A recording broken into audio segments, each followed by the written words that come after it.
Hello and welcome. I'm Debbie Smith, Chair of the Mason District Council. I'm pleased to introduce my colleagues, Carol Turner, John Clark, Clyde Miller, and Debbie Fraser. Where are you, Debbie Fraser? Yes. Mason District Council is an association of community associations in Mason District. We work to connect neighborhoods and inform residents of important issues here and throughout the county. We're pleased to welcome our guest panelists from the county. Would each of you please take a moment to introduce yourselves? I know we scattered about, but we'll start with you, Mr. White. I'm Jack White. I'm the Director of the Department of Code Compliance. Leslie Johnson, I'm the Zoning Administrator. I'm Donna Pesto, I'm Deputy Zoning Administrator. I'm Sarah Morgan, I'm Senior Assistant to the Zoning Administrator. And I'm Lily Gazoo, Senior Assistant to the Zoning Administrator. And thank you all for being here with us tonight. We're glad that you all could join us tonight for this discussion of the county's proposal to allow short-term lodgings in residential districts. Many residents are concerned that short-term lodgings are not compatible with residential communities in Fairfax County. Some of these concerns are based on bad experiences with short-term lodgings that are operating illegally in the county. In some resort and tourist communities, short-term lodgings seem to work well, and then in some other jurisdictions, they've been prohibited and deemed incompatible, like in the residential districts of Las Vegas and Miami Beach. And in some places, they've allowed them and are now working hard to rein them in, such as in Nashville, Tennessee, and Paris, France. Based on local concerns and STL issues evident nationwide, even worldwide, the MDC board felt it would be useful to hold this forum whereby county staff could explain their proposal and citizens can ask questions and offer comments. There's no question that allowing short-term lodging is an important issue for our communities. Please engage by providing your opinion to the Planning Commission and Board of Supervisors. We have a handout in the back identifying a few key concerns, such as compatibility, rationale for the proposal, and enforcement. We've included the public hearing dates, which we hope you will attend, and relevant email addresses. Now, for one perspective on the compatibility of short-term lodgings with residential neighborhoods, we have a video of remarks by Virginia Senator William Stanley made during the 2017 short-term lodging process in Richmond. After this, we'll hear the county's proposal.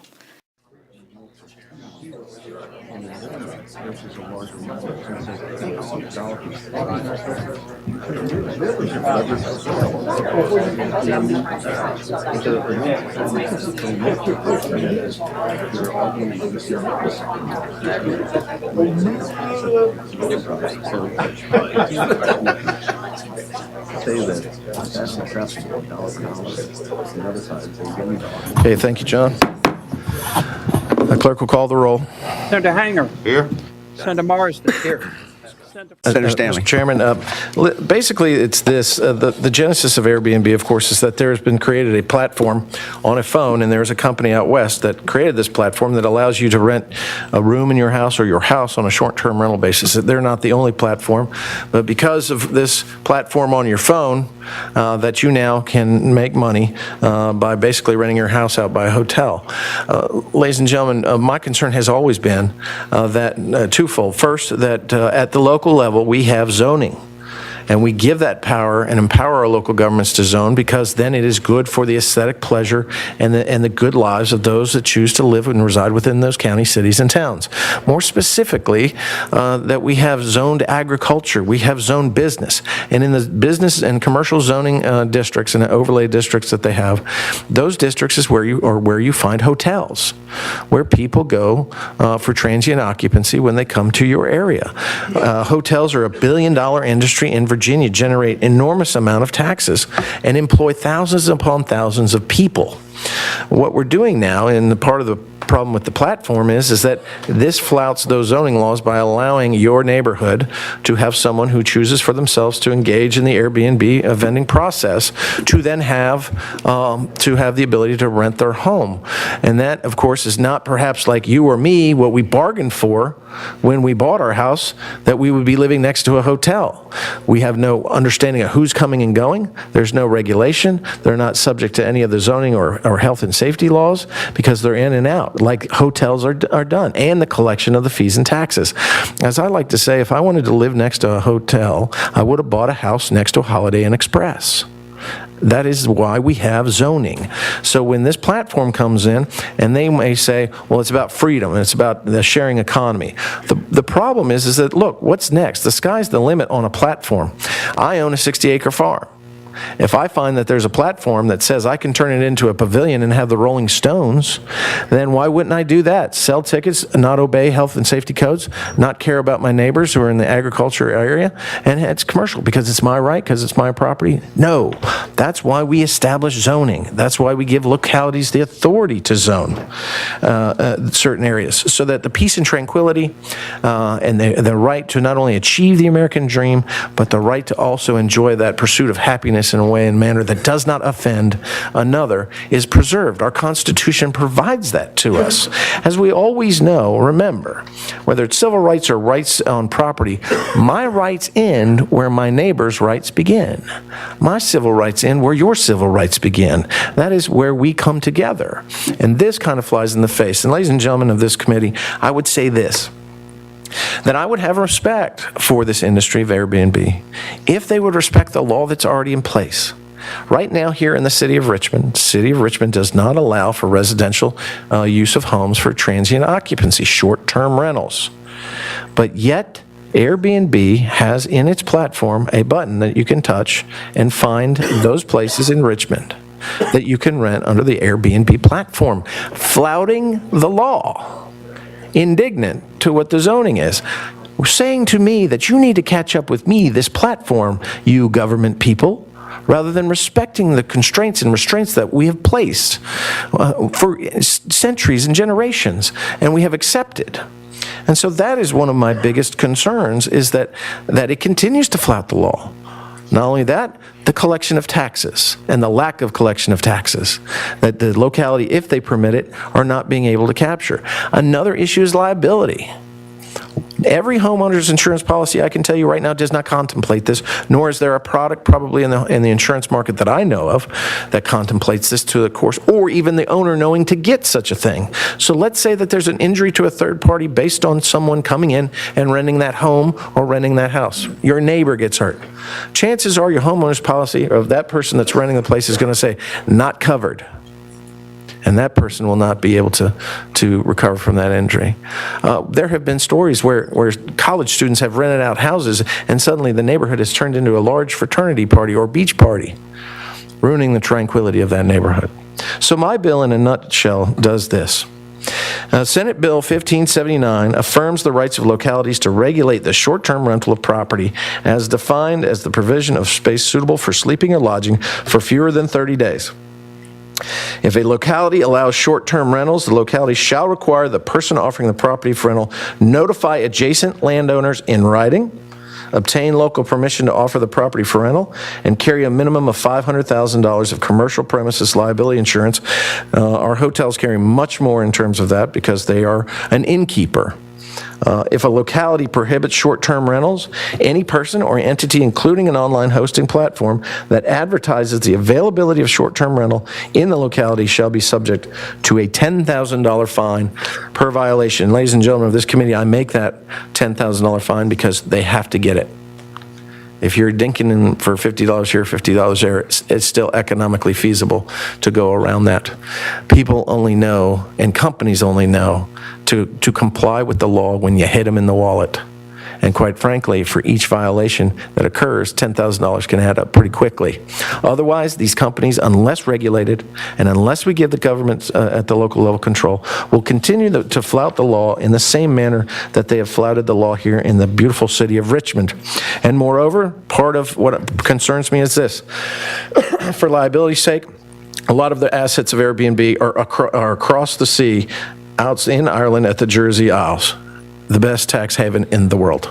Not subject to disclosure, not subject to taking if you're injured, and so that concerns me as well.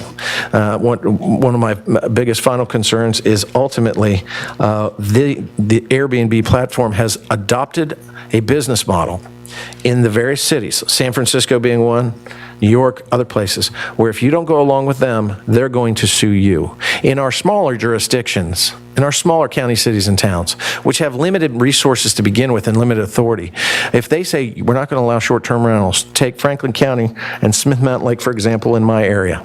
They prohibit it right now. It's been that way forever. If they prohibit it, then the next thing that this platform has done by historical, I've seen it historically, is that they're going to sue them, take them to court, run up their legal fees, take all that generated tax revenue that's going to go to some firm defending, and corral them into making a deal because they are putting their own financial stability in the county or city or town level in peril. I've seen this. It cannot happen. We are the government. We are a government of people that run ourselves. We are not dictated to by something that says we're faster than you government, and we're more nimble, so you need to catch up with us. They need to respect the rule of law, and that's the bill, Mr. Chairman. I thank you.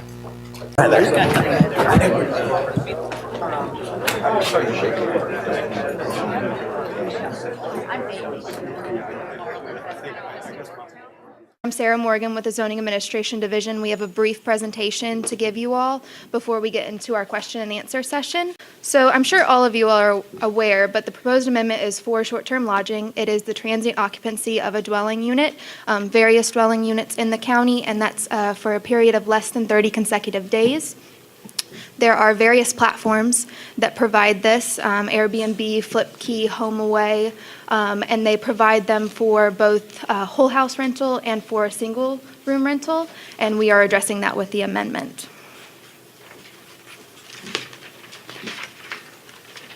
So we went over a little bit with this before with John's presentation, but this started from the state code.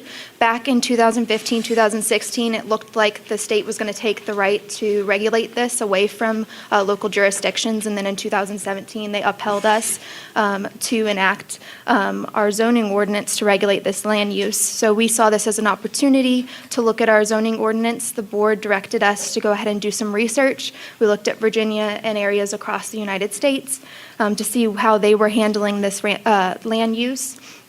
And we now have proposed amendment text that we will go over with you tonight.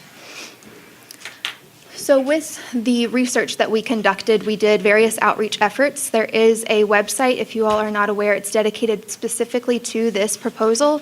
It has the history with the state code, the background that we've done, history of our meetings and a calendar, as well as the proposed text and staff report for you all to engage with. We had one-on-one meetings with citizens and residents who were concerned about this or were advocates for it. We also had community meetings across the county, which I'm sure some of you all attended, as well as briefed our standing meetings. So during those meetings, we had various topics, as you can see on the board, that came about, but the ones that brought the most discussion for us was the neighborhood character would change, the safety and concerns of security, as well as enforcement, affordability, both on taking away affordable housing stock. Others were saying that it was more affordable for them to stay in their home if they had this opportunity. And then there was also impacts on HOAs. So our proposed amendment tries to strike a balance with everything that we heard. It establishes limits on this land use. And we are establishing a permit for this. It's similar to a permit that we would have for a home occupation, those home-based businesses. And we have placed limits on the use to address neighborhoods. Starting with who the operator is, we are also looking into the limit on the number of nights, the number of renters, the number of contracts that they have. We also have no events or commercial activities associated with the STL, and looking at the advertisements or listings on those platforms and having them address the parking situation that they have for that specific dwelling unit. For life safety measures, all of the sleeping rooms that would be used for an STL have to meet the building code. And they must have fire extinguishers, carbon monoxide detectors, or smoke detectors. They also, similar to what you see in a hotel when you go out of town, it would be a route that would show you how to get from a sleeping room to the outside in case of an emergency. For enforcement, the establishment of that permit is key for us. It would be a 2-year from what we're proposing. and it would give the county access to the property if there was a complaint on the property and we needed to go and inspect for compliance. It also has the responsible parties agree to the regulations that we have in place. They also have to keep a guest log, and we are looking at a outside business that does data mining so that we can get information from those platforms. There are a number of them, and we can get their location and how many nights they're being rented for. So the next set of slides goes into where our flexibility is in the proposal. The ad that we sent out has flexibility for the board, so I'm going to go through different categories and tell you what staff's recommending, and then we'll go into what the board has the option to do. So the first is the operator themselves. We are recommending that it would be the primary resident of the dwelling, and that would be someone who is there for 185 days or more.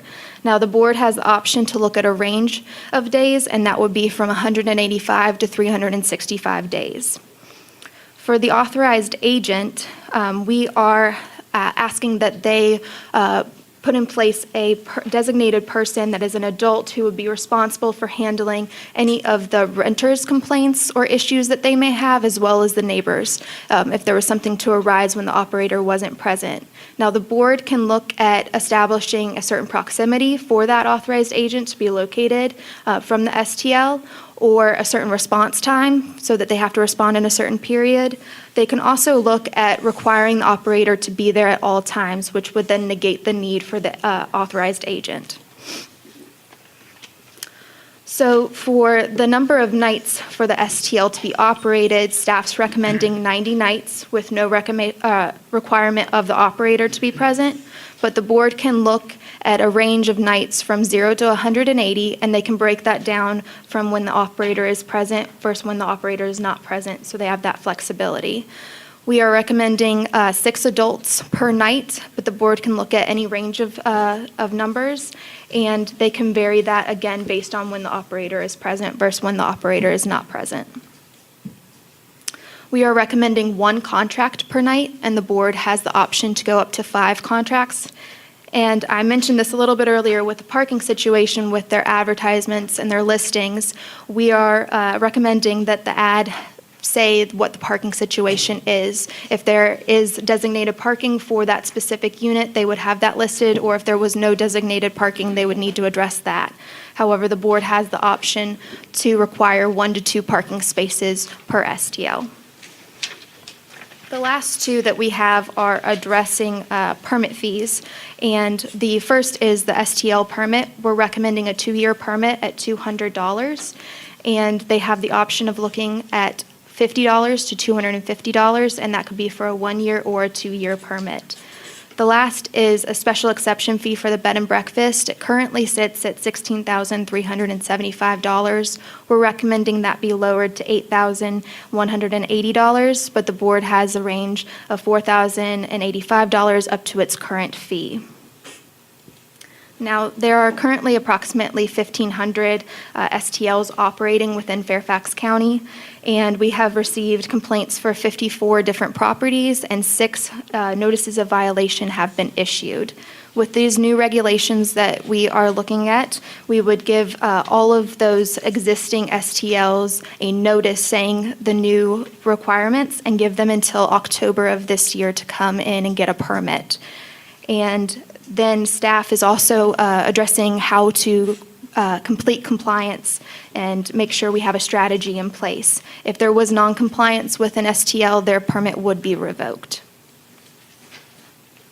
So I know you all have this in a handout that Debbie gave you all, but just to reiterate the timeline, the board authorized this back in March on the 20th, and we are looking at public hearings coming up soon. The first is the Planning Commission, which would be at 7:30 on May 3rd, followed by the Board of Supervisors, which would be at 4 o'clock on June 19th. And we're happy to take your questions at this time. Okay, the mics are open. There are 2 mics. If y'all want to come up this way. I know you have a lot of questions. Well, what's the difference between bed and breakfast and STL? You'd have to do both or be both?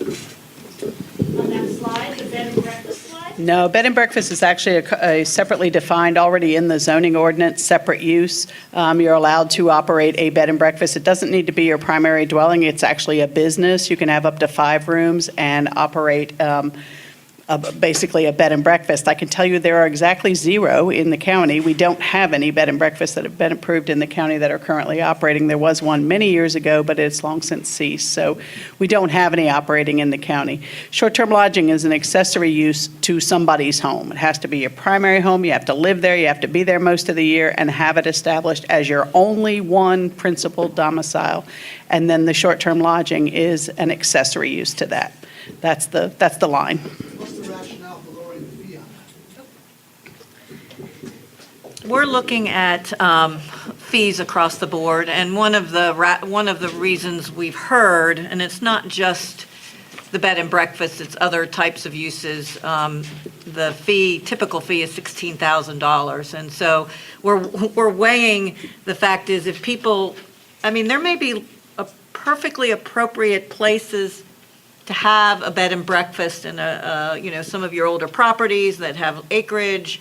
And, part of the problem is that the fee is so high and there's no guarantee. I mean, it has to go through a public hearing process and the board, it is a special exception, so the Board of Supervisors can impose development conditions. And we think that, if the fee were lowered somewhat, that, maybe that would be an impetus where people would actually come in and have an opportunity to apply for a bed and breakfast permit. And it also, in part, whenever we're looking at an amendment and we're creating a new fee, we look at other fees that are related to that to see if there's any inequities in that. And we have looked at this one as part of that. I mean, I can tell you, somebody was passing out something about the asphalt plant. Their fee was the same as the bed and breakfast. So there's a little bit of a reason to relook at that fee. So. Hi, I'm Brian Brunsfield, longtime resident of Lake Barcroft. I want to commend the staff for doing the best you could do under what I consider impossible situation. The vast majority of Fairfax County property owners do not benefit from short-term rentals. And they are not a mobilized political group yet, but they will be before this gets finished.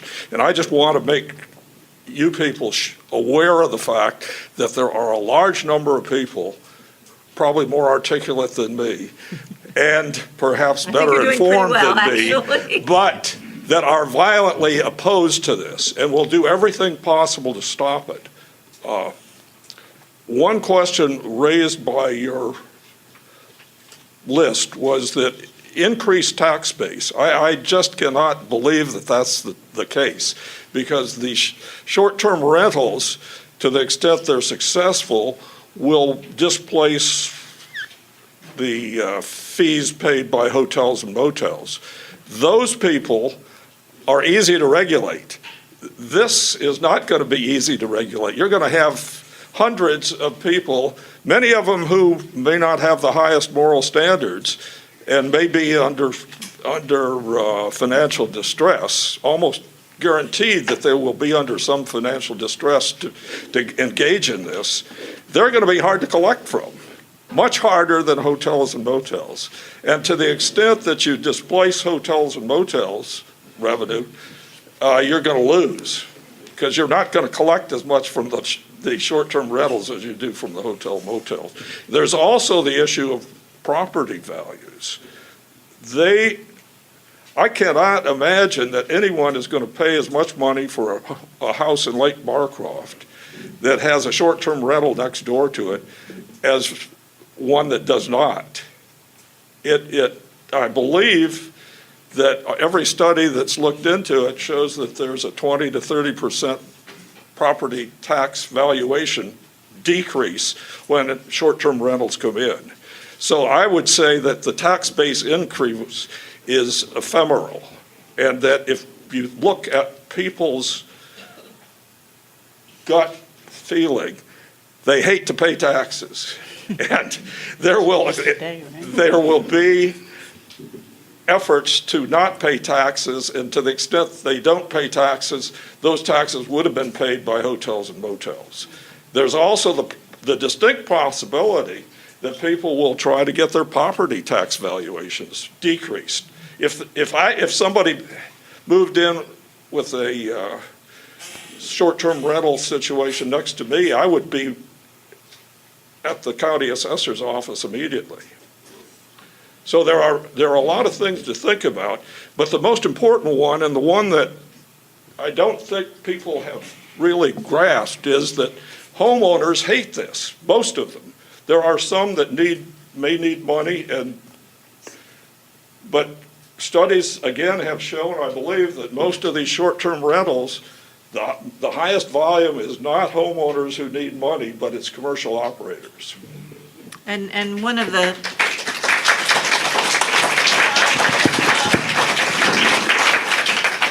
I think his comments were well spoken, and I mean, we've struggled with this, to be quite honest with you, and it's not we're trying to strike a balance. We know that there are both sides, that people don't like it, and we understand that. The board asked us to respond.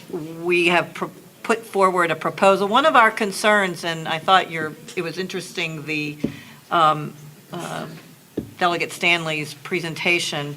I don't think everything in his bill got adopted at the end of the day. It was rolled in, yeah. But that's one of the things that we are concerned about. And, we're in that kind of catch-22, is that if we don't at least try to address it somewhat, we're very concerned that, next time at the General Assembly, that because at this General Assembly, there was legislation that directly dealt with the city of Lexington and the city of Virginia Beach, and precluded them from doing certain regulations with their short-term lodging. And it's very possible that if the board does decide to adopt something, that, next General Assembly, we could lose all ability to regulate. And I'm not trying to throw that out as a scare tactic or fear-mongering, but, we had to fight, and our legislative team had to fight really, really hard this year to keep that language in here that allows us to do some kind of regulation. And we're just concerned that if we just let it go and don't provide any kind of rules or regulations, that we're going to find ourselves on the wrong end of the stick. And that's kind of all I want to say on that. So do you not consider a prohibition on STL's regulation? Absolutely. Absolutely. Right now, so we would, if they came in, what they could do is just say, we can't regulate them at all. So they could operate without any regulations, and that would be, I think, really unfortunate. That's what would happen, is that they would take away our local authority to impose any kind of regulation. Have they done that anywhere in the state? They've done it for yeah, I mean, they've done it, I think in Lexington, they limited basically to what is in this bill. So they could have a registry, but there's no local land use. I mean, we're actually trying to limit the number of nights that you could even do this. So, I mean, that's just an observation. It's just an issue. Again, we know that we're not making everybody happy. We know that there are a lot of people that don't want this to happen in their neighborhoods, and I really do appreciate that.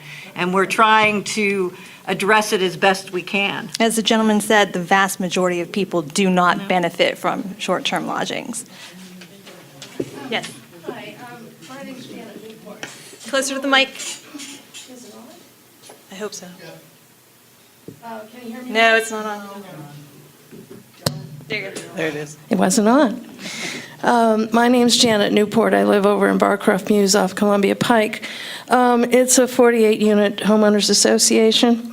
First, I'd like to say you're to be commended for being so brave and coming here and accommodating all of our questions. We know it's not easy being a regulator, and you are trying to enforce a law that's on the books, so that's your role. So I just want to acknowledge the challenge for you and on behalf of you. But two things. As an HOA, you highlighted it on your slides that that's an issue. our concern, as expressed in one of the earlier meetings held by Debbie and the crew, was how do we change our rules without spending $5,000 on attorneys to make sure that we can self-regulate? It's common area property. We have limited parking. We have, safety issues. Well, that's what I loved about the $500,000 in insurance coverage for hazard, et cetera, on what the gentleman was talking about. But this really is critical to self-defining what we have as neighborhoods. These are our homes, and these are our neighborhoods. We've got, just like anyone else, freestanding or not, but we have even a higher level of challenge and incur more money as an association. So we'd have to pay dues to allow people to come in and create hotels in smaller neighborhoods and smaller homes. So we're prepared to go forward with a grassroots effort with the commissioners and the powers that be that you have to report to and talk about these issues. My concern, and it occurred to me as we were driving in here tonight, was that this Airbnbs are to residential communities somewhat like Facebook is to privacy. And I hope that resonates with people. So it's very difficult, as you saw this week on the Hill, if you have nothing else to do, which I'm sure you do, is, the social media and platforms have gotten way ahead of the regulators. And, these people here are taking the right kind of stand on that. We know that you're doing your best effort. We're prepared to help ourselves as much as we can. So thank you for your time. Thank you, Janet. Can you all come to the mic so everyone can hear you? Start some lines either way, either side. Tina?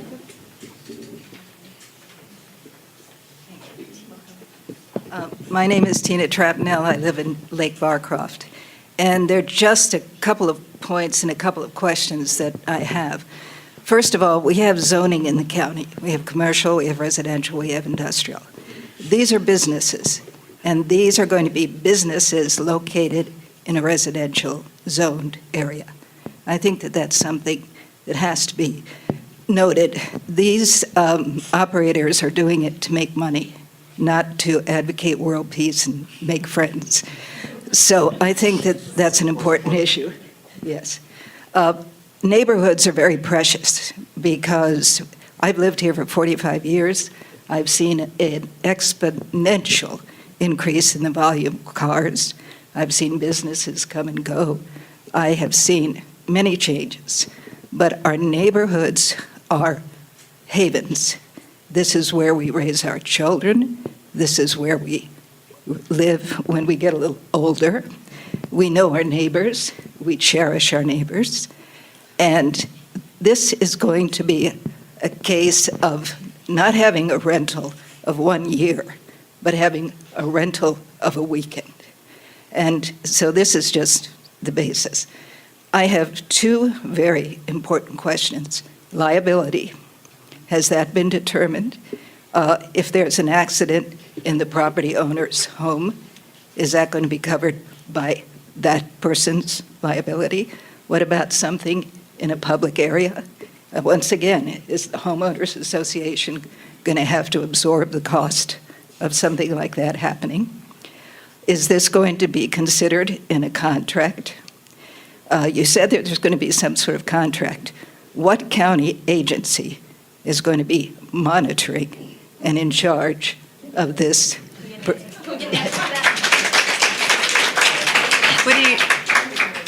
I'm not sure I understand. I mean, we are going to issue our proposal is to issue a permit. You're going to issue a permit. Correct. You're not going to be actually checking out on the people, except that they're going to be supposedly the homeowners of the property, right? Well, they can be homeowners or renters. Oh, they can be renters. They have to,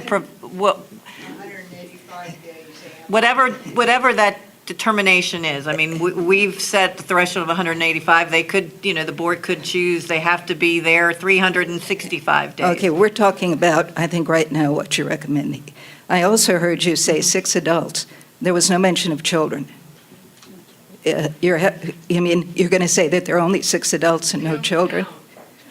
Well, we're not going I to mean- try to go in and count number of children if they're underage and they're not an adult. So if you had... So anyone if you had- under 18, are we talking about under 18? Yes, yes. Okay, so when you're saying 6 adults, that is not an exact number.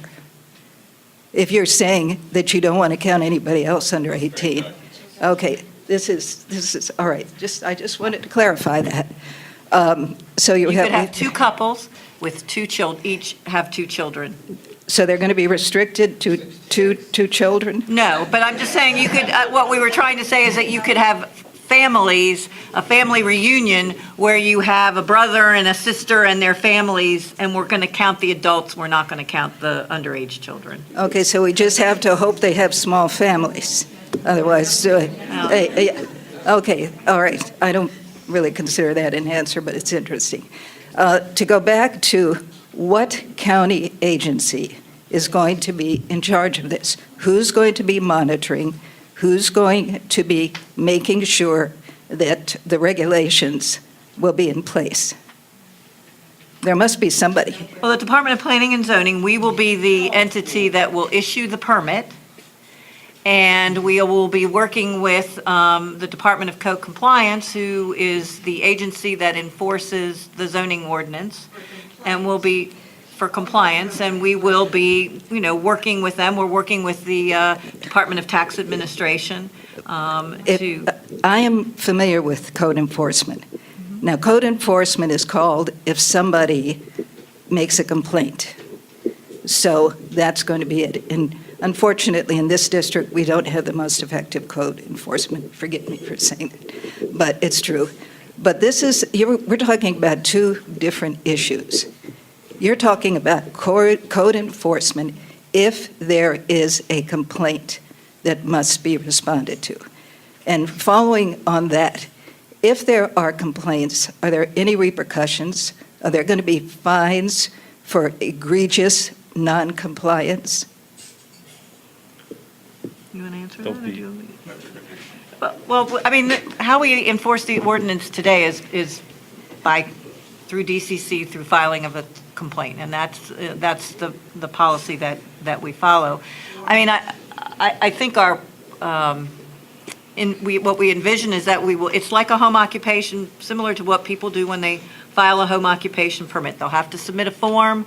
We're asking for verification that that's their permanent residence.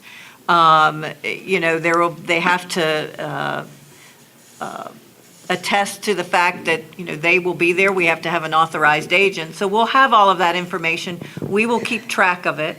We are going to be contracting with as Sarah mentioned, a data company. They're called Host Compliance, and they have the ability to provide us kind of an access to a dashboard where we can then look and see, where the Airbnbs are, the addresses, the names, so that we can contact them and send them letters.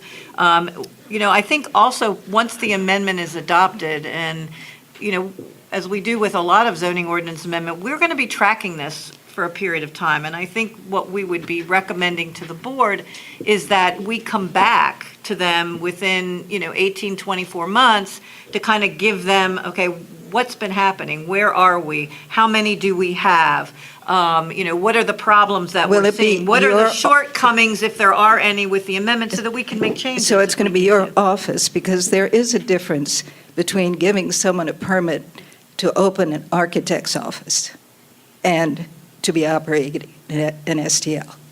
So you're kind of, it's apples and oranges. You're going into a whole new range. Well, not really, because we already issue home occupation permits for folks. I mean, that's been in the ordinance for years. You can operate a school of special education, music teachers. You can have an office in your home, but there are limitations associated with that, including no customers or clients. And so we have people that actually file for that permit. They sign a statement saying we understand what the regulations are. We issue the permit, And then if there's a complaint, then we will investigate that. And we have a mechanism is built into this provision, which would allow the zoning administrator, among other remedies that we have for any complaint, to revoke the permit. So if we determine that there's been a violation, then we can revoke that permit. That is in your draft, but it Right. doesn't say for how long. And it also doesn't really address the specific And can they ever complaints. operate one again? I mean, there are no repercussions. This is one of the It's things. just not defined. It doesn't, Right. there's no. Right. So Right. how long will the permit be revoked? Could these people operate? Well, I again? mean, again, I don't remember that we did put that specifically, but we would again treat that, it's the same way with the home occupation permit. And to be honest with you, typically, we want to obtain compliance. It's like, we can take folks to court and we can, get a fine. We have the ability to issue a fine for the violations. We can do it multiple. How much do you collect in fines per year? I don't know that. And how many Jack. home occupancy complaints and violations have you addressed? I can't imagine that this is an area that's going to have a high probability of problems. I mean, you're looking at something now where you're going to possibly have different people every weekend. I mean, and also, you're saying it's going to be limited to 6 adults and X number of children. Who's going to monitor that? We understand that this is not an easy thing to enforce. I mean, we have the same issues dealing with multiple occupancy, multiple dwelling unit complaints today. But we don't, but at least, I think what we're trying to do is at least have some parameters whereby we can enforce it. We don't have under multiple occupancy and multiple dwellings where there's, let's say, 6 or 7 people living permanently, not transient, in a house. We still have to go out and investigate. At least with a permit, we have the ability, the code enforcement folks have the ability to get on the property. Without it, if they don't let us on the property, we can't force our way in there. So is it perfect? Absolutely not. But I think we have a lot more tools with this proposal than we have today. And I think we have better mechanisms by which, if there is a complaint, that we can address it. So it has to be a complaint, you're saying that you We're would- not treating it any different than any other type of And if there's a zoning complaint, issue. you have the ability to go on the property. Yes. So your code compliance people are from 9 to 5 on Monday, Tuesday, Wednesday, Thursday, and Friday. And the majority of this happens on the weekends. So they don't come out and monitor on the weekends. Do we have the resources to take, if Yes. they open the door to this, short-term rentals can be in any residential district. Do you have the tools and the resources, the people, the personnel to handle? Well, like you said, we're 9 to 5, Monday through Friday. Yeah, we do. On the weekends, we do have some people available on emergency, but, if you have a party going on in your street, multiple cars, Operators, understood. Fairfax County, how are you going to monitor on the weekends? On a complaint basis, if you listen a minute, if you have a party, just like now, we had the same question at Mason District 2 weeks ago, and the police were there. If you have a party, a lot of people, a lot of cars, you call the police. That's what you do. Yeah, but if I see 8 adults sleeping in this house, You can file a complaint, and we'll go out the next week, and we'll investigate, and we'll check the log. I understand that. I understand that. We have to establish a pattern, and, Yeah. we probably have to go out several times before we can issue a notice of violation. This is why we're, every group is different. They could have 2 and 2, and then all of a sudden have a large party and Does the house compliance? I think there's a question of enforcement that has really, monitoring enforcement that has not been considered. This is not your normal multiple occupancy complaint.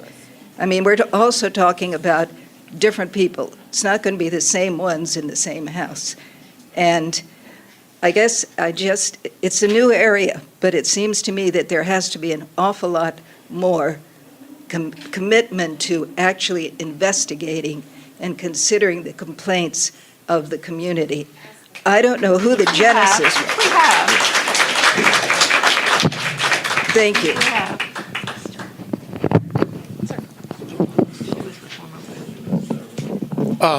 My name is Paul Sewell. I live in Lake Barcroft, and it seems as though this whole discussion is predicated on the notion that if we don't create these rules, businesses that don't even originate in the state of Virginia will come in and force us to abandon our own zoning ordinances.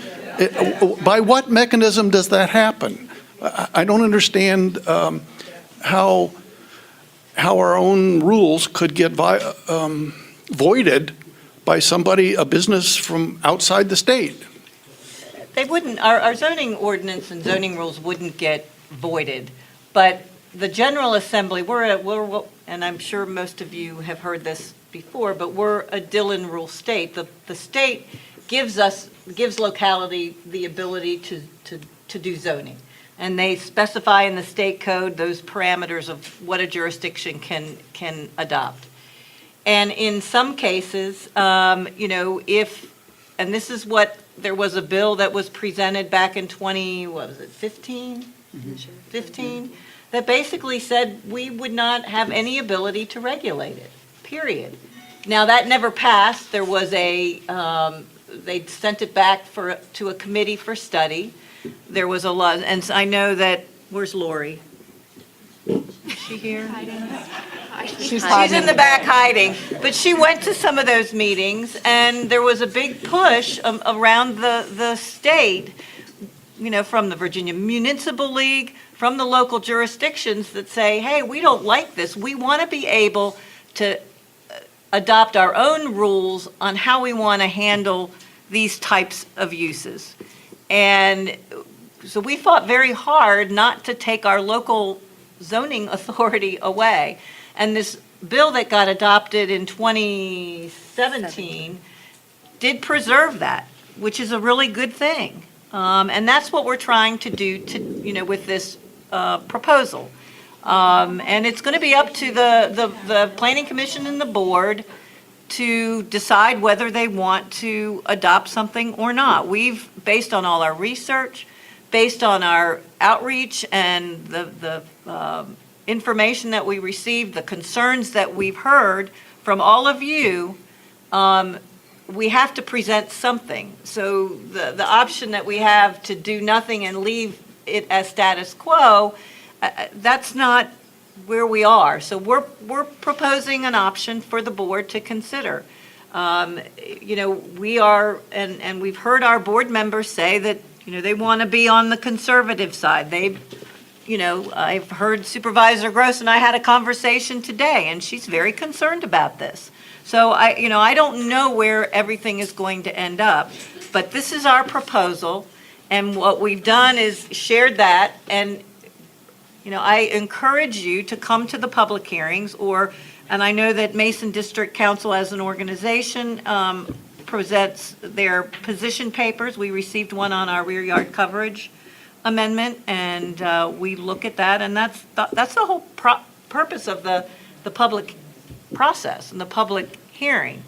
And I can tell you, we've struggled with this, and we're trying to protect your neighborhoods by not allowing any commercial use of the property, meaning you can't just be an absentee owner and rent your house out on an Airbnb platform. You have to live there, whether you're the owner or whether you're a tenant that lives there. But you have to live there, at least with the initial proposal, for 6 months at a minimum.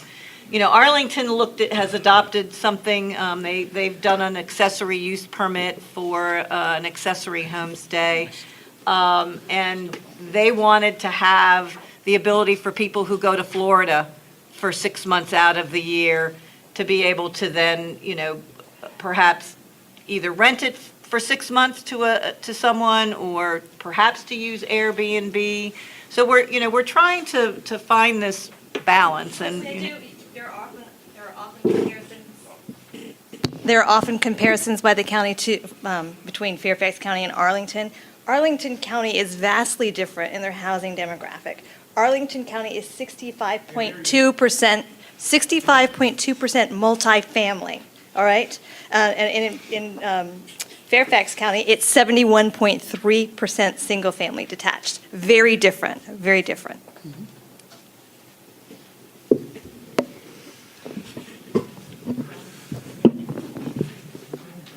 Hi, I'm Donna Jacobson from Lafayette Village. In the BOS meeting, the Board of Supervisors meeting on March the 20th, Penny Groves brought out the point that there should be a remedy for homeowners associations as opposed to having to amend their covenants or take the STL operator to court. And I think she asked the zoning administration to work on some type of remedy. Has this been started? Is this going to be included in the proposal? Well, I have it on tape. and I don't know if she was asking us to do anything or if she was just raising the concern about that. At this point, we've put forth, there's HOAs that have covenants and bylaws. There are also civic associations, which I know are in Mason District, where there are no covenants or bylaws. So what this amendment does do is it does not restrict you all from your covenants. So our ordinance, if your covenants are more restrictive than this ordinance, then your covenants would prevail. But you have to enforce them. We cannot. No, but my question is, Penny had stated that there should be a number of steps or a remedy or something so that we don't have to either amend our covenants or take the STL operator to court. And I just wanted to know, has anything been done to put something like that into place? And I really think that should be part of the proposal so that it's cut and dry and HOAs know how to proceed. Well, I guess our ordinance is pretty much, our proposal is I think what we can do. Well, and anything like that would have to occur I don't know if this is on, would have to occur outside of the zoning ordinance. That's not something that a zoning ordinance could do. We can only regulate land use. The zoning ordinance cannot be involved with a private covenant between an individual owner and the association that they have bought land within the area that's covered. Now, why would she have stated that this should be done? And I'm not so sure that's, and again, I'd have to see the tape, I'd have to go back. I don't recall that that's what she was actually saying, but we can follow up on that. Okay, I would appreciate that. Thank you.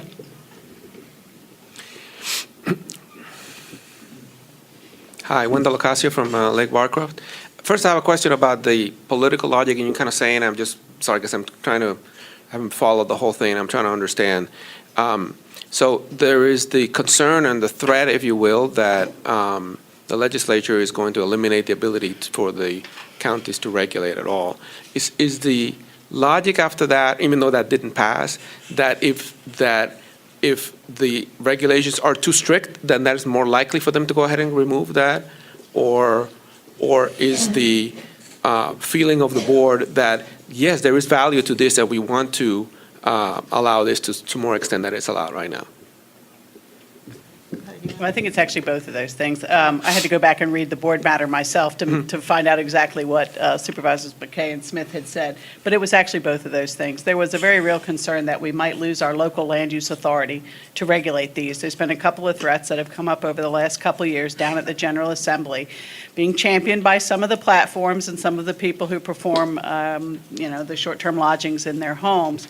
And there was some threat that maybe the legislation would change. There has been a couple of things that have been adopted. One was to our advantage, left in place our ability to regulate these from a land use perspective, that meaning we can create the kind of rules we're talking about today.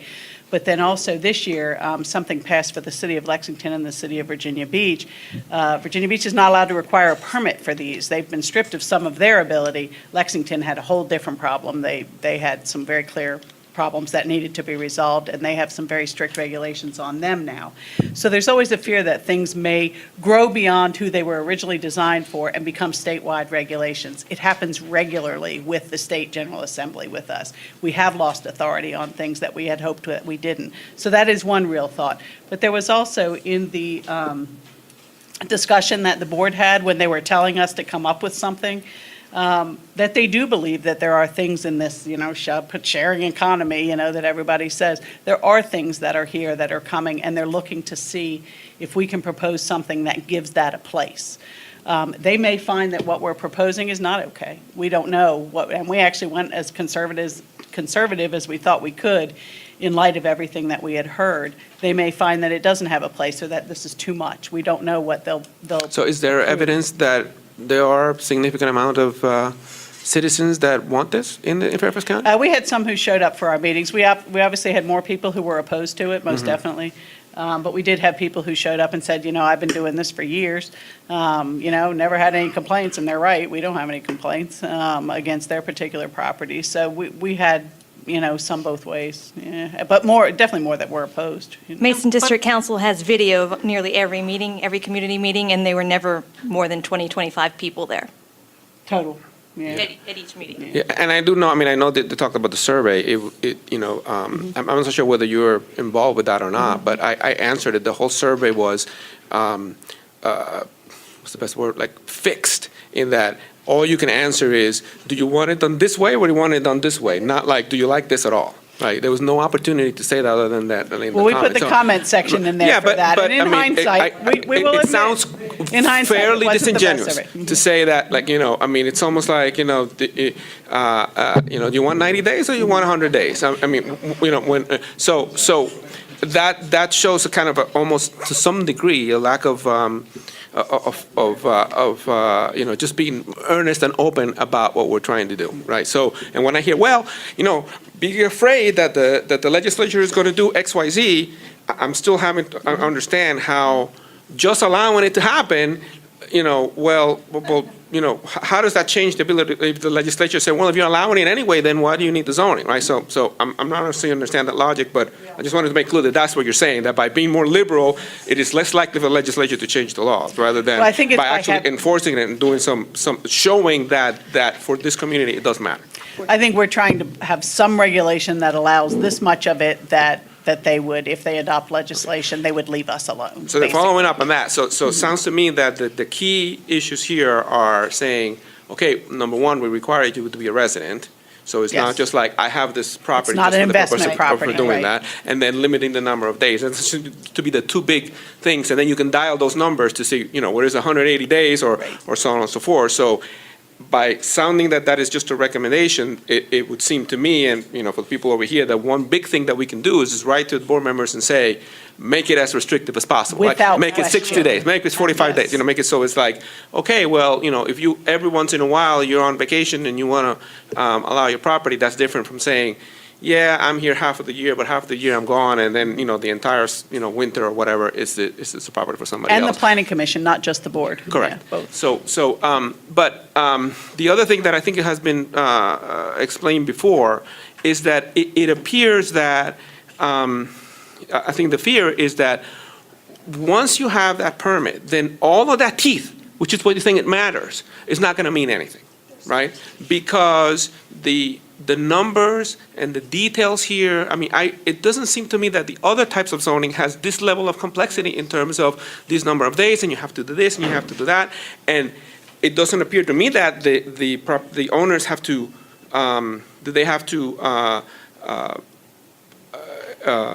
there's a log or explain exactly what they're doing? Or is it require somebody else, our neighbors, to count the days? Or, right?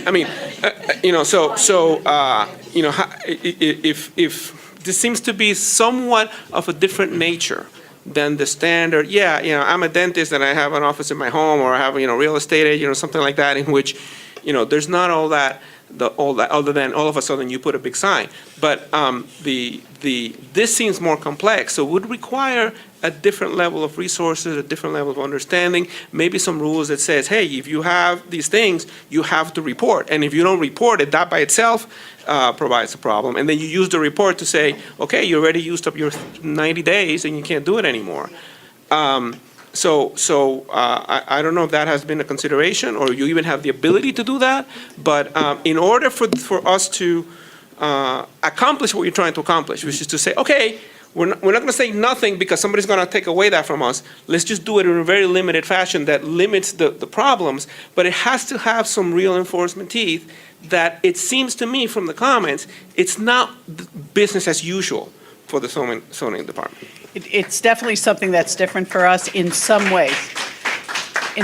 But in other ways, it's very similar to some of the other home-based businesses we have. In terms of Leslie mentioned the school. The school has a maximum of 4 students at a time and 8 per day. It's another thing that you have to, if somebody wants to say, oh no, they had 5 at once and they had 10 in a day, those are things that are challenging to enforce. We acknowledge that, and we are trying to put together, working with Jack's office, trying to put together ways that we are going to be able to enforce this and rely on, people can rely on us being able to do this. Hours of operation are another thing. The home occupations, if you have an employee, you can have 1 employee and there's limited to hours and days that they're allowed to be there. Those, again, are challenging. Were they there 20 minutes too long that day? That is technically a zoning violation. So we do have other kinds of things that have similar types of challenges to enforce that we do have. But we are also, because of some of the things that we are putting in place, we do think it's in everybody's best interest if we go out to one of these data mining companies. They can, in fact, tell us how many nights the unit was rented through one of the platforms. We can run a report as often as we log in. We can run a report and find out how many nights a particular address has rented out. And, So have you and if we considered find it's 100, we can issue, we can Have you considered the contact them. operators required to What? publish Why isn't that? or to- Airbnb providing that information? Or whatever platform. Well, the problem, I mean, it sounds to me that Airbnb is not part of this business. No, I mean, they're just the platform, The zone yeah. is between you and the operator. It's the Airbnb has operator, no, they're just, like I said, they're only They're like advertising the it. Washington Post, they're the place where you advertise. I understand Yeah. that. So, but can you require the operators to say, here, we have to publish this, we have to give Okay, you this information? we need to get to or a few publish more information. questions. Right.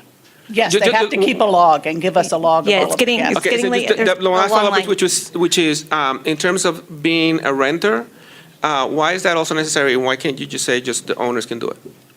Because we don't have a rational land use basis to distinguish between whether somebody rents there full-time or owns the property. Tenancy is tenancy. We can't treat a renter differently from an owner. We have no rational land use basis to treat somebody differently because they're a renter. Thank you. True. I don't know, is the mic on? Okay, Kathleen McDermott, Mason District. One thing about the data mining process that Ms. Pesto was focusing on is, I don't think there's anything that requires a platform to be used, is there? How are they going Is to there a monitor? requirement? Is that, Right, no, we would not require them to advertise their business in any so way. so you can't data mine if it's being done without a platform? Word of mouth, right. Yeah. We can't, yeah. Okay. Second thing I would like to say is that there is a very big potential here for a commercial operator. And it fits right in with your rule, the way it's set up, because I can buy a house as an investment, and I can install my employee as a renter for 180 days. And Ms. Johnson is They're still using nodding. it as their residence, So they're it is living there. still using I it as know. their residence. So we do have a very big potential for commercial use of this. This is not your neighbor renting their property out for a weekend. The third thing I'd like to mention is that I don't have the language in front of me, I'm sure you all have it, but I have the synopsis that you gave in the staff report. And there doesn't seem to be anything to prevent parties being given by the guests. In other words, you make a point of saying that the guests cannot charge admission, but they can certainly, each guest can come every weekend and have a wedding. Yes. No events Okay. allowed. You're not, No.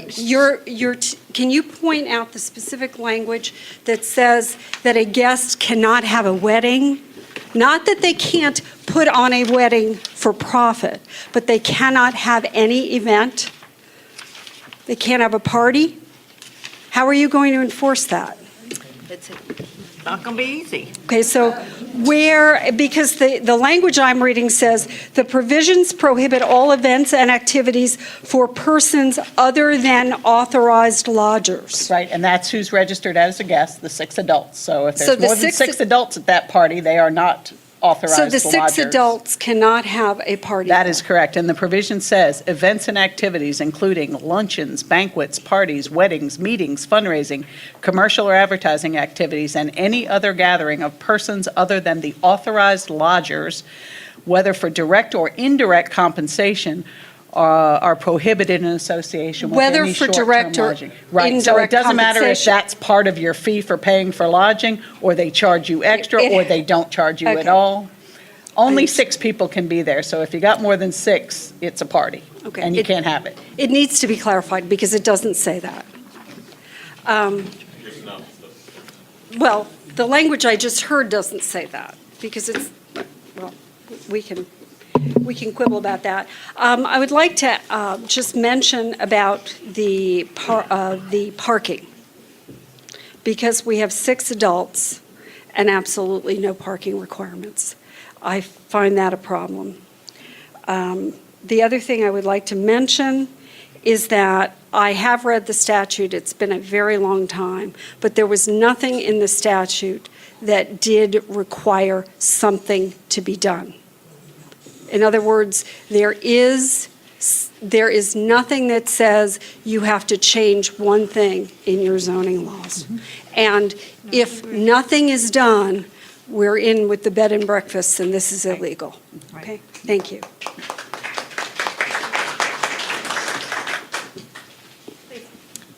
My name is Trina Ocasio, and I'm a Lake Barcroft resident. I'm concerned about the safety portion. I have young children. Before I bought my property, I did a Megan's Law search because the people who own the properties adjacent and around me would have had to have their name as the person of record. With these people coming and renting up to 30 days, their name is not anywhere of which I can go and check to see who is there. Is the person who owns the property, or in worst case, the person who rents that property, who has less interest in the neighborhood because they're a renter, who is then going to then further rent it out, do they have to ask anything of the people who are coming and renting? Do we know who they are? Do we know what their background is? Do I have access to those names so that I can check? That's an issue for me with my children. I did that research before I bought this property. I find that that's a real concern for me. Thank you.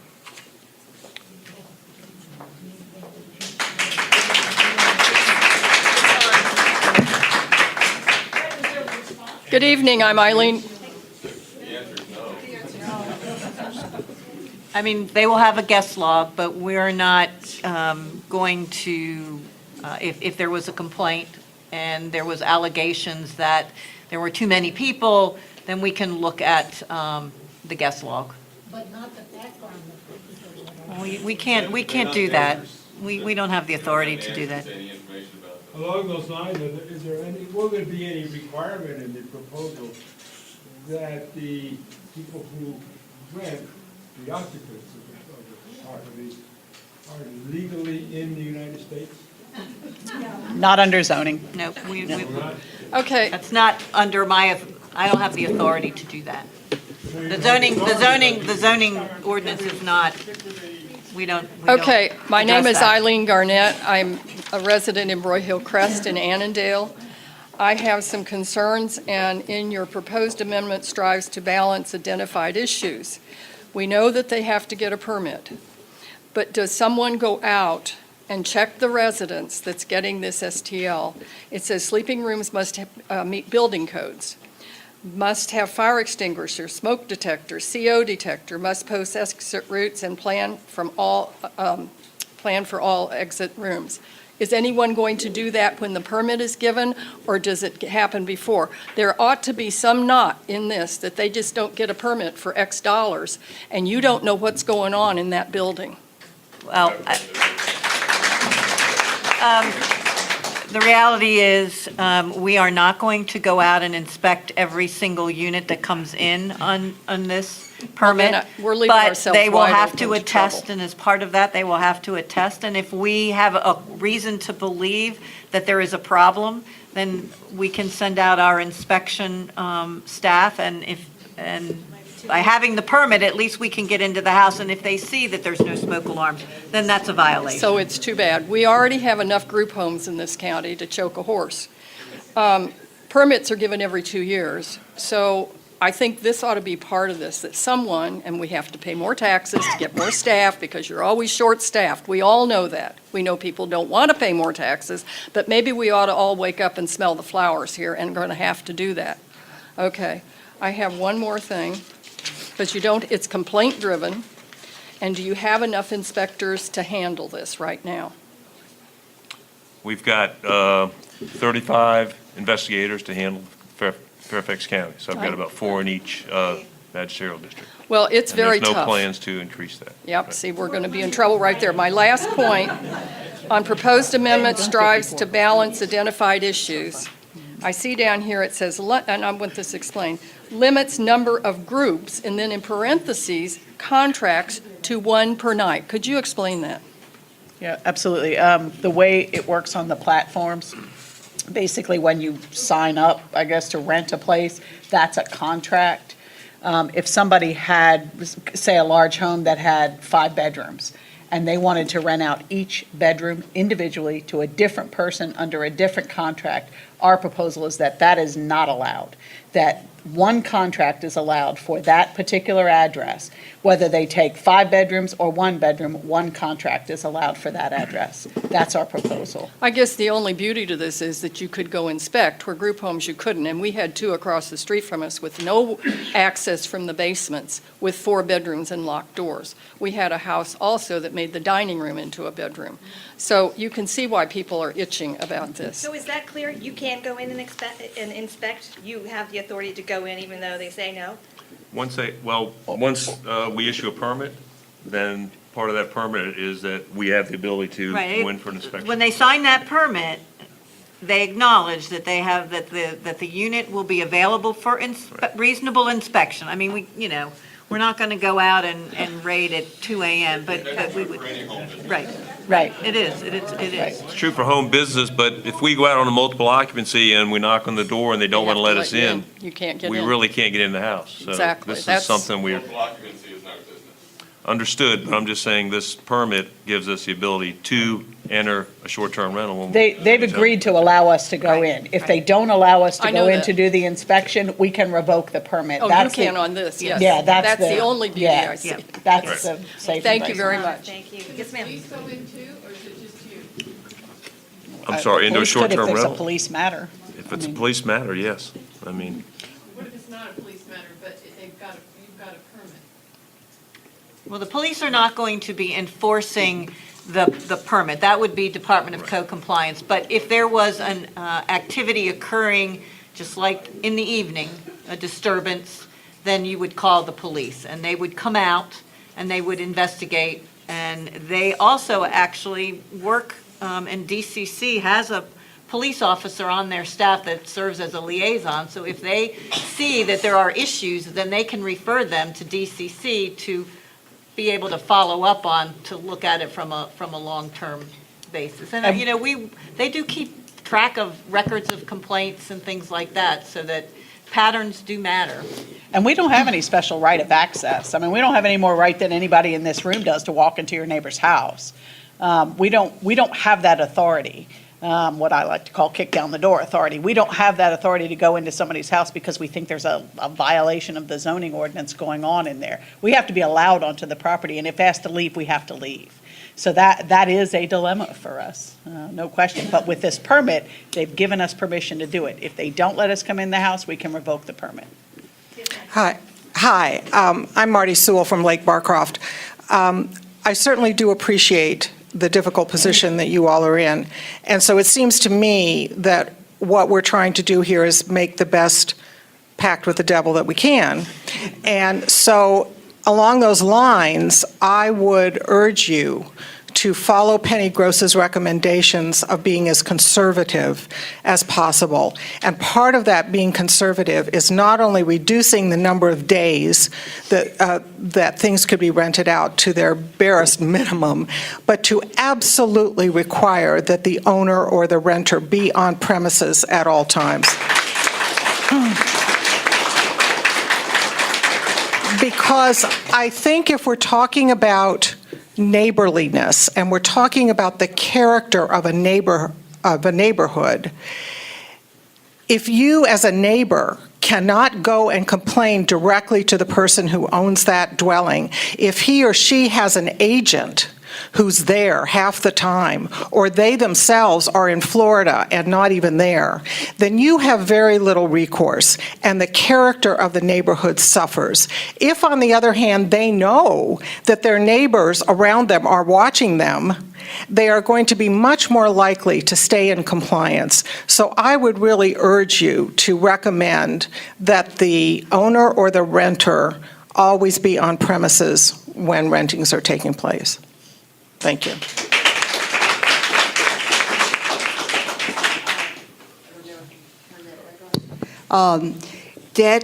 She took the words right out of my mouth. I don't understand why it would be 180 days. To be conservative, you could start with 90 days, and then you could start with 6 months test, or maybe even 9 months. Not 2 years to all of a sudden go back and say, oh my God, this is out of control. I mean, can you do that? Well, it's going to take us a while to even get permits issued, so there is, we have to give it an opportunity. Or year, maybe. Well, we did, with the noise ordinance, we did 18 months. Well, I don't care about the noise ordinance. But I'm saying similarly, to give us, to see how things occur. Because the majority of the citizens do not want it. You have to be conservative. You can't, throw out 2 years and make it 90 days to start out. I don't know, and I guess you say 90 days to what? You have 180. For the rentals? Yeah. Yeah, our recommendation is 90 days. We've Okay. actually advertised it at 0 to 180, so. Yeah, that's what it was, 180. Oh, okay. Our recommendation is 90. I thought you Okay, meant well, to come back after 90 days. why did you put out an advertisement of 180? The board asked us for flexibility on everything, and that's where it came from. And we actually had people who encouraged us to do more days. We don't think, we think 90 is plenty for an 90. accessory use. It's a quarter of the year. It's most weekends, not all weekends, but it's most weekends out of a year. Yeah, that's. So, we looked at it from those perspectives. We looked at what other jurisdictions were doing. We had a lot came in about 90, so we tried to find a reason. Yeah, we have to be really conservative. And also, I had a person who wants to know all the questions and the recommendations and the concerns that you're hearing tonight. What are you going to do with those? Well, the ordinance, the proposed amendment has already been advertised. We have public hearings scheduled. So, So it's too late? The proposal, that's why we advertised the range. We have a recommendation, but if the board chose to do 30 days, and for those 30 days, somebody had to be present, then they have the opportunity to do it. We don't have to come back and re-advertise and go through another public hearing. So we tried to be as broad as possible, and staff's recommendation is kind of somewhere in the middle, if you will. But the board has a maximum, they have a lot of flexibility to be. That's why they depend on y'all to tell them. Can I have someone who hasn't asked a question go first? Yeah. I actually have a two-part. You talked about limiting it to 6 adults. but kids graduate at 17. We don't need to have graduation parties at rental homes. Are you going to limit the children? We'd like to have something in there. The other thing is, what's the cost benefit to this? How much is it costing the county to do all of this? And how much are you expecting to get in return in taxes? Because this has got to be on the plus side if we have to suffer through this. And our real estate taxes go up, what, every year? I've been here 20 years. They've gone up almost 20%. Are we going to get a benefit from this? Or is this going to cost us more? Have you figured that out yet? Well, I mean, we've figured out if you take, and it's in the staff comment, if you take we get money from the permit fee, which should help defray the costs of our staff time in issuing the permit. We're assuming that there are going to be approximately, what we've been told, is that there's approximately 1,500 active rentals out there now. I don't know whether that's up or down, but that's the last time we checked. That's the number that we've heard. And so if you look at what they would have to pay in the TOT tax, that it probably ends up being, what was it? And this was from the tax administration. So, I mean, and again, these were some assumptions that we were making. So the estimates obtained from third-party data collection company indicated that the average days of rental in the county are 64 days. And the average income per night is $72. That would be, assuming 64 rentals per year and a $72 per night, then that's collecting about $428,000 and $268 in annual transient occupancy tax revenue. And some of that goes to pay for tourism. I mean, that gets allocated I think it came to separately. about $225,000 for the Some- general fund. For the county's portion, yeah. 142. And then how much does it cost to run the program? Third one to the Yep, state, yep. 225,000 folks, and that's assuming 100% compliance. You're never going to get 100%. And then about, if we have that, then it's with the permit fee, it's about $150,000 annual, which will help us defray the costs of the host compliance contract that we're writing. But in the end run, are we in the red or are we in the black on this? Do we have an We're in the analysis? red. Has an analysis been completed? The part of the problem is, these are just estimates because we don't have the folks that are coming in. I know, In but the San problem is that our real estate taxes keep going up and programs keep going in that cost us more. Right. I have one comment to the lady who was concerned about safety, if she's still here. My understanding is that Airbnb will not allow you to discriminate whatsoever. So I don't think they do any checking on who gets rentals. Right. They won't do it. Yeah. Back to the costs, how much is the salary of a code investigator? I don't think that's, We need, you're not going to get more staff, but we might I don't know, need the it's- resources. I'll throw out $70,000, 70,000? $60,000 to $70,000. All right, thank you. I'll volunteer. Why did you have renters included as possible STL operators? It seems to me that's a big loophole for somebody who wants to create a commercial operation in the county. Unfortunately, we can't. They buy houses, they rent them, tell the renter that you're going to be in there 6 months, and the rest of the time it's going to be a short-term rental. Right. We can't. That is a real problem. We can't discriminate. Well, why can't you discriminate? Why don't you just make it operators? Because we. Owners. What we're looking at and what we're regulating is the land use, that this is a residential dwelling. And so we limit occupancy of a residential dwelling to a family or for unrelated. There are some other occupancy requirements, but we don't make a distinction between whether they own or rent that unit. Well, to They my way of occupy thinking, this is a blueprint for how a big commercial operator coming in, buying up properties that are perfect for short-term rentals and getting a large-scale operation going.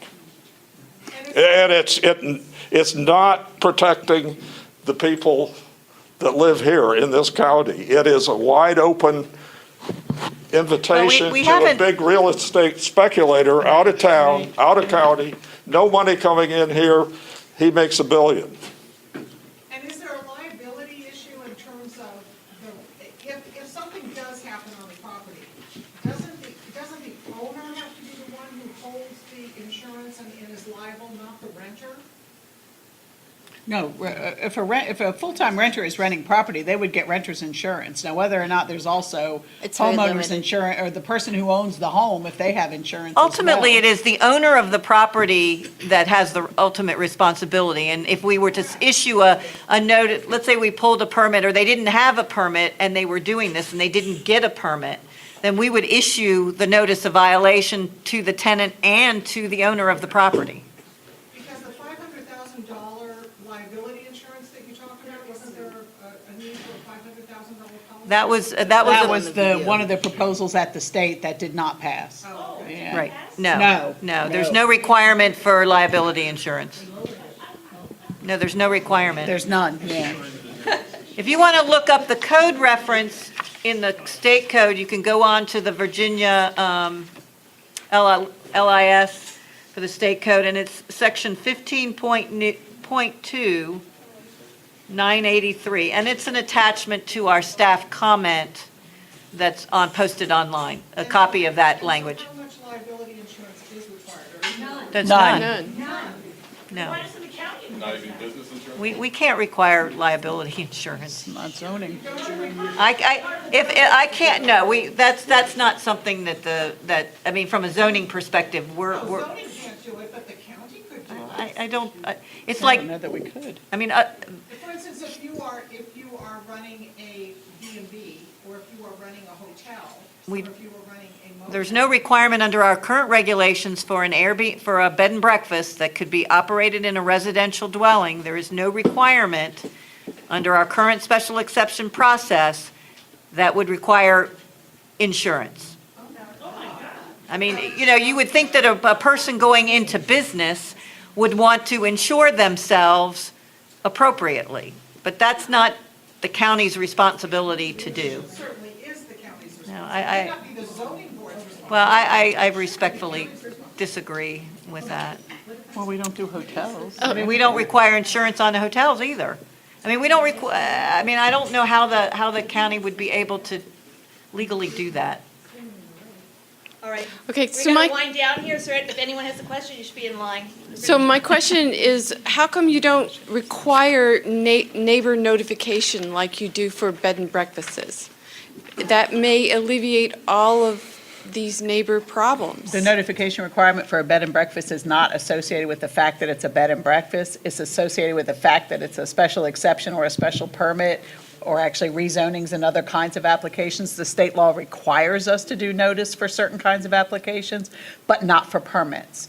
So Why can't you require it for this? If we did, we'd probably have to require for every permit everybody got. We would have to find something that is unique about this, that is so different from everything else that we've done, that makes this worthy of having a permit. I think we can come up with a whole bunch of things Well, that are unique about this. But then what about home childcare? And then what about a home-based business? And then what about, I mean, that's, it can keep going depending on which group you're talking to. And we'd end up again having neighborhood notice for everybody. Not some are allowed by right. Yeah, And the then ones that are once you by get right. to too many kids, then you have to. Right. Well, another thing that kind of bothers me is why you're regulating something that you can't enforce adequately. You're creating all of these rules that there's no enforcement for, and you've even admitted that you don't have the enforcement for. No, we've never admitted that we don't have enforcement. Adequate enforcement. I for think all we of can. these I think we regulations. can enforce it. I mean, that's why we're Well, and putting we all of these have. practices We in have place. 54 complaints that we've investigated. We've Right. got 13 under current investigation. We had, 6 notices that went out. We've got a couple in court right now. I mean, we do enforce when we get complaints. This is we are 100% complaint driven or absolute imperative life safety driven. If you Right. see a violation, you do something about it, but that's it. It would be really bad because you get a warning you get a warning. You get 30 days to Well, stop unless there's. We recognize that, and people have appeal rights. I mean, we can't take away somebody's right to do something without giving them an appeal. That's by state law. And so if we issue a notice of violation, they can appeal it to the Board of Zoning Appeals. And we've had a couple of those that Yeah, and we were continue upheld, to operate. and we were upheld. The notice I of know, violation I know. was upheld. That was You know, my and- case. but they're, you know, there's now it's in circuit court, and, you know, it has to play out. Yeah, and nobody can touch him, so he's continuing to operate. He went back to doing that.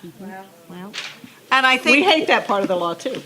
And I think, you know, but once we have something in place, then perhaps we can, you know, hopefully address some of those issues. You know, I understand where you're coming from. Okay, so someone else said this before that I'd like to reiterate, the conservative aspect, that the homeowner actually be there, that, Is Mason What District, else? are you all going to send in a statement of what your, like if you, with the options that we have, which options you're, as a group, or? We will have to. Otherwise, you know, I would encourage you to come to the public oh, hearing. I am, I've been coming to all the meetings. The planning, Thank you. Trina Ocasio from Lake Barcroft. I meant to ask this question before, but then got nervous. So if, assuming that I'm the owner and I want to do a long-term rental, and I get a tenant, and I sign a lease for long-term rental, and I put in the lease that they are not allowed then to sublease it or rent it. But now this is legal, and they go and they do get a permit. They wouldn't Does get a your- permit. You have to sign it.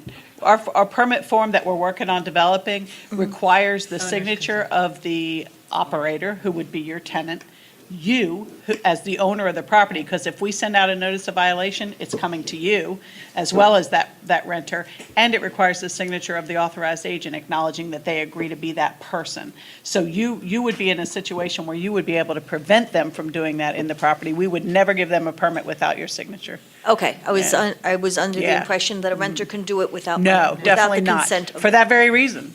Okay. Hello, my name is John Birch. I live in Bel Air. I was looking at this whole issue from my own point of view, which is my neighbors are people who have lived next to me and around me for years, decades. Some of the wording in the discussions or the points here seem to say that one-night rentals are more appropriate than 180-day rentals. And I think the opposite. That is, I would prefer that if somebody's going to come into my neighborhood, I'd want them to be there for a while so I can get to know them. And they're not just in for the night and gone. So my preference would be to restrict it to no less than 2 or 3 weeks or 2 or 3 months or something like that. And also that it not be more than so many times per year. That is, you know, you might have 2 or 3 contracts in a residence per year at most. So that anybody who comes there, if you can contract the period to just one night, then there's only 2 or 3 of those per year. And that's no different from a neighbor who has, a long-lost aunt or uncle come over and to spend the night or whatever. That would tend to retain the neighborhood characteristic that we're vying for right here. I guess this discussion has increased the depth of my understanding about the shallowness with which we're enforcing codes, zoning codes, and the need for our own participation in our own neighborhoods to make up for the lack in enforcement capability of your organization.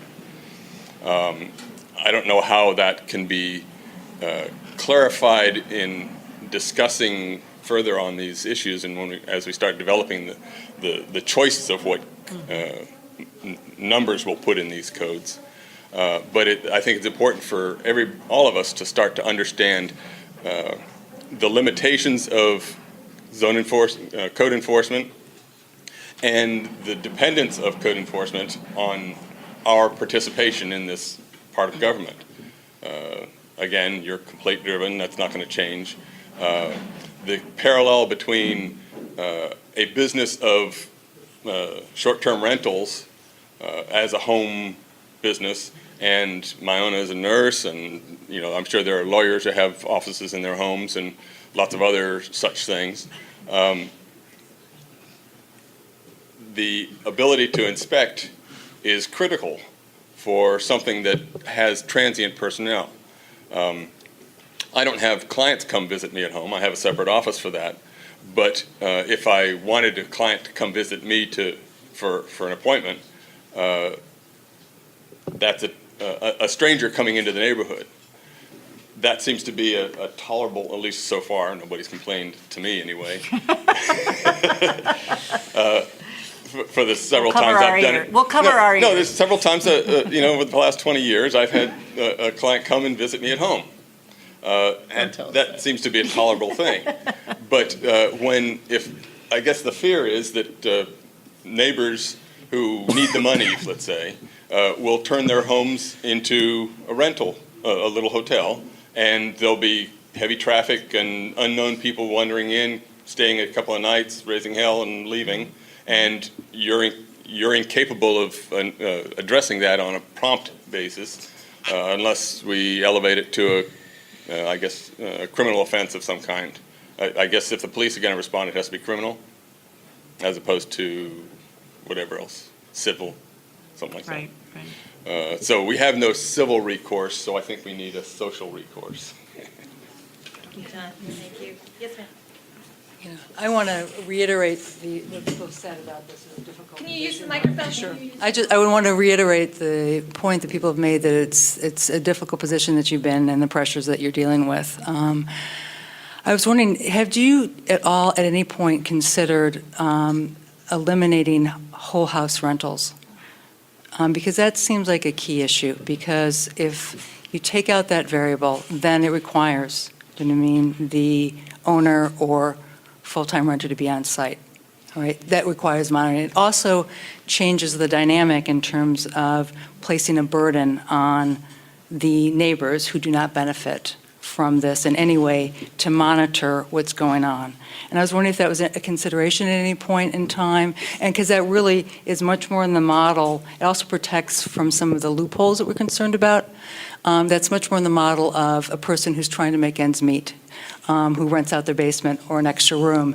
And I was wondering if at any point that came up in your discussions in terms of a way to protect the residential fabric of Fairfax County. That's the context in which we looked at how many days should the operator be there. So we've advertised it so that the board can require that the operator has to be there for any number of the days that they approve, between 0 and 180. That's what they're allowed to approve under the current ad.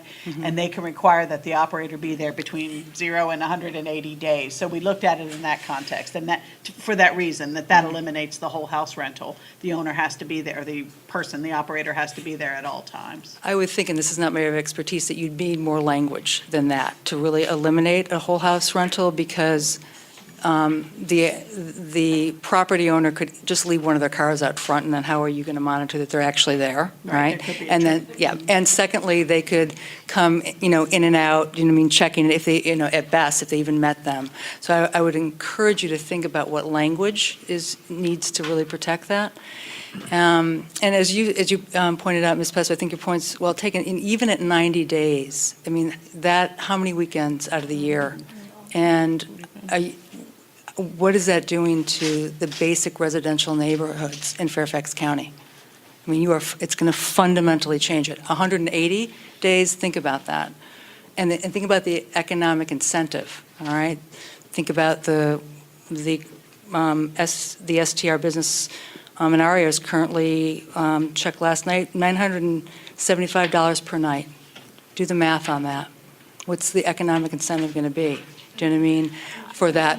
I think our board is leaning towards the conservative side. Would they go to, and I think I don't think there's consensus. I mean, there is, you have some supervisors who want to allow some of this to occur. It's, part of what's happening in the economy, and some who are, very much concerned about it, but recognize that it's going to happen anyway. Regardless of what we do, people are going to do this.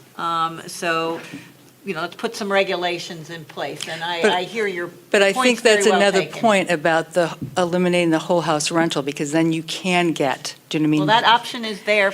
And just to make sure that the language is there, because then if you do have houses that can go for, you know what I mean, that much money per night, or it's a lot, and the economic incentive is significant from that standpoint. And I also was wondering, is like, the question before is there a way that our concerns expressed, like if we are sort of all trying to figure this out together, do you mean, as we all do this, is there a way that the concerns that maybe we brought up tonight can make a difference, in terms of what's presented on May 3rd? They absolutely make a difference, but Mhm.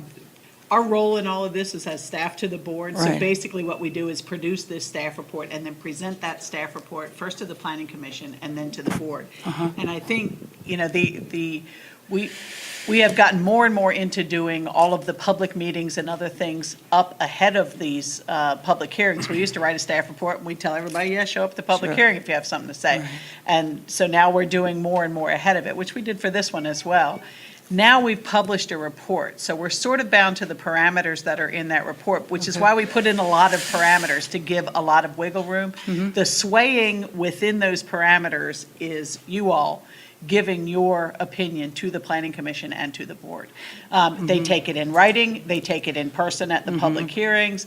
I don't know if you can contact them outside of that, whatever. They will take anything that is public testimony, any testimony that will be entered into the record, and they will consider it. There's no question about it, which is why we put all the parameters in there. They're going to have to pick something, so you can sway them this way or that way with the comments and the volume. And the Planning Commission will make a recommendation to the board, and so depending on, and I seriously doubt that the Planning Commission, I mean, I will bet $100 on the fact that they will not be making a decision on that night. That's easy, Because that. they may ask staff to come back and provide revised text, with the different options that we've put out there, but put it actually in the writing. Words and like whole house so rental, things so like people that. can see, if this is where we're headed and this is what our recommendation, we can provide the revised text.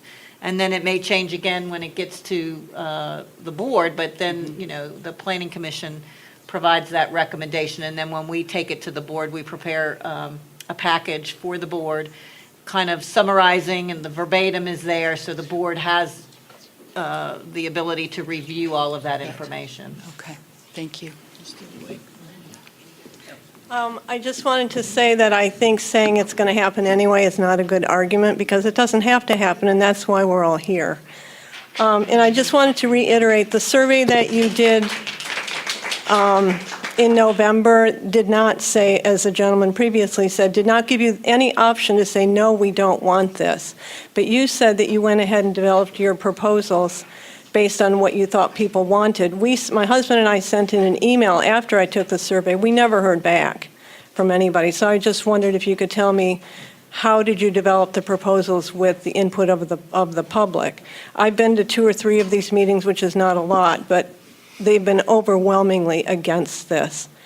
And I also just wanted to say that you said that these proposals were conservative. I don't find them conservative. In my opinion, they're very liberal. And like the fee for the bed and breakfast is $8,000, but the fee for an STR is $50 to $250. Why not make the fee for an STR $8,000 or $10,000? You don't have any bed and breakfasts in the county. Maybe that would help to stop it. Thank you. First of all, I want to thank the staff for coming out, and secondly, recognize the incredible number of my neighbors from Lake Barcroft that took time this evening.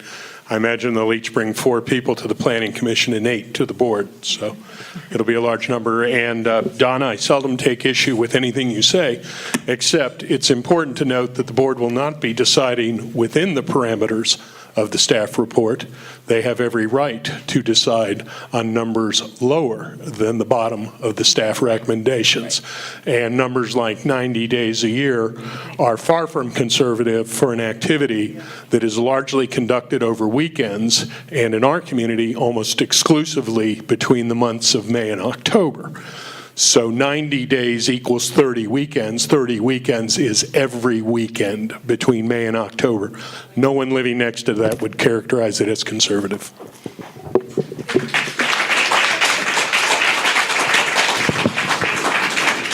Now, just one comment. At one public meeting we had, someone suggest that this be taken, the STR issue be taken to a referendum. Is this something that can be done? I don't think so. I mean, well, the referendum is, do they adopt a zoning ordinance amendment or not? I mean, that's. Right. Right, Up or down? Do you support STRs? I mean, I don't know that there's anything that by law that would allow this to be a referendum, where it's. I've never heard of a land use I think they're doing it in Portland, so I just don't know what the conditions are here in Fairfax County, but I think Portland is undergoing this right now. So I think it's something maybe we ought to bring up Well, I think there's as a community. Legal reasons And that's what I'm interested in. Yeah, that's what but, there is a great deal of concern over how this evolved. And, the survey was, compromised. It wasn't statistically sound. There were abilities for people from outside the county to take the survey. You could take it multiple times on different devices. So just rely on the survey, just, come up with, the result that people are in support of this, I think is. No, and we didn't rely on the survey to say people were in support of So this at all. where does this come from? You're just doing it because the board. We did this because the board told us to do this. Well, I think and the board, that's what we I think did. what the board asked you to do, I think, So- was to look at regulations, explore regulations to work in the registry for SB 50. I'm not sure they said that we wanted. Well, so a We kind of missed that step where, But Debbie, do we want STRs? We went back to the board and presented a straw man, and we went back to the board about 3 times through And the I think development they might not process understand what committee they're and asking you presented for. a straw man, which, we were kind of given the green light to go ahead, understanding that we were going to provide a range of options because, there's a lot. They're relying on SB 1578, and which Kathleen pointed out. That is absolutely 1578 allowed for a registry. I don't think it said that you have to allow STRs, and I think there's some misinterpretation going on in their directive, and so I think we sort of went down the wrong path here. But recommend to the board possible changes to the county code. That's what we were for told what? to do. For what? To do For the- registry? To do a registry? No. That's what. Short-term Read the whole thing. The whole thing. Therefore, Supervisor McKay, jointly with Supervisor K. Smith, move the board direct staff of the Department of Planning and Zoning, Tax Administration, Code Compliance, County Attorney's Office, in consultation with other interested county agencies as needed, to form a work group, initiate an analysis of short-term rentals, and recommend to the board possible changes to the county code and policies at a future development process committee meeting. So And that's possible what we changes to did, the code. So then where is the step where we ask residents whether or not we want STRs? Well, So we had a long list you of were community meetings. adopting regulations prior to us determining whether we wanted STRs. We did hear from people who felt that with proper regulation and limitations, that it could be okay. I mean, we did hear from those people. That's very few people. I mean, I went to all the community, we've covered them all, and honestly, there are a handful of people at each of the meetings, there, in 2025 at each meeting, and maybe 5 or 6 people who would come out, the Airbnb diehards, and they had their meetups, sending out notices to, slam these meetings and slam the survey, so I just wanted to explore the idea of the referendum. I appreciate we appreciate your position. I don't disagree with a lot of your comments that have been provided. We provide a framework. It's a legislative action by the Board of Supervisors to change the zoning ordinance. They don't have to adopt anything. They don't. Very good. Well, we are winding down now, and, oops, sorry. Go on that in the sense that people do need to be aware, I'm not saying Airbnb is on the platform, but they are very powerful. So is at a meeting that I attended where one of the people who was an Airbnb operator who's there to talk about the positive aspects of it, revealed that Airbnb had sent a message out to Fairfax County Airbnb operators to attend these meetings. They had a meetup scheduled for all of Yes, this. yes. For all of our meetings. They are very well we organized. were very as well- you all are. We appreciate. Right. Residents here are up against in terms of communication, dealing with this, and also to be mindful of what you're dealing with, and what door you're opening up, and the whole issues of transparency, and so I point that out to you because when you say these meetings, that, there were people who were positive, but we don't have a listserv that we're not Right, a right, listserv. right, We don't have it right. to send out to every Right. Fairfax County resident show up at these meetings, whereas Airbnb has the office. Is there a reason why nobody's taking notes about all this? Our comments, nobody's taking notes? Every one of us has comments. I have notes. I have 4 or 5 pages. We didn't do it on a board because we have cameras all over. We took our board down. Oh, hang on one second, one last question. Can we? The board says analyze and possibly propose. We missed the analysis. The analysis would have said, should we have them or should we not have them? If we have them, what are the pros and cons? And if we don't have them, what are the pros and cons? We didn't do that. We haven't looked at, if we have them, here are the things we need to be concerned about. I mean, we do have it sort of qualitatively. We say, well, character of the neighborhood. But if you look at the national experience with this practice, and you think about Fairfax County, you could come to a conclusion, sort of as a staff study, to say, it's kind of dangerous for us to get into this and allow it, because there are lots of ways it can be abused, even if you have pretty tight regulations. We don't have that information in front of us. Neither does the Board of Supervisors. They don't have any perspective from staff, and that's not criticism of the staff, but they don't have any perspective. They say, wow, there's some things you really got to watch out for. Even with these regulations, we could still end up with some serious problems. We don't have that to look at. All we have is regulations to look at. We debate the regulations, but we haven't taken that first step anywhere.